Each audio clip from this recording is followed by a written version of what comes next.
Welcome guys sa aming ubo na ginagawa. Ito na siya guys. Talagang ginastosan din ng may-ari. Siguro mga nasa ano na ito, umabot na siya na mga 60 almost. O, ayan po guys ang loob. Ayan po guys. O, ayan. Ayan guys yung ating Poso Negro, inuhukay ng aking mga anak. Ayan. Ayan guys. At ito naman guys yung labas. Ayan na po yung aking ginagawa ngayon, yung upuan sa ikot. Ayan guys yung ating terrace. Ito po guys. Ayan ang aking pong anak na isa. Katulong ko rin pong mag linis ng kawayan. Ayan naman po yung aking asawa, nagwawalis ng kalsada. Ewan ko kung gusto nito maging Metro Aid. Ayan guys.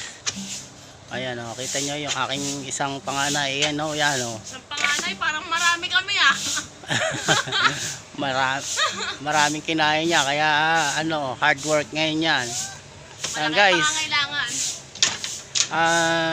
Nagtatanong yung iba kung bakit pamilya ko yung kasama. Sige, syempre para sabi nga, bukod sa lahat may banding kami. Kaya kayong mga katatayan dyan, kaysa yung mga barkada ninyo, ng mga kainuman nyo ang inyong maging kabanding, mas maigi pamilya nyo na lang. Kasi sa bandang huli, pamilya nyo rin ang tutulong sa inyo kapag kayo nagkaroon ng karamdaman sa ating mga bisyo-bisyo.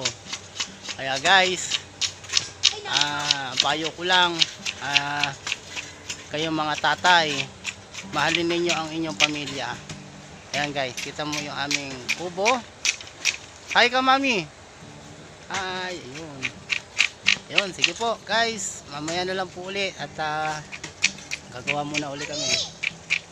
Ay, ayun pa pala yung aking maliit.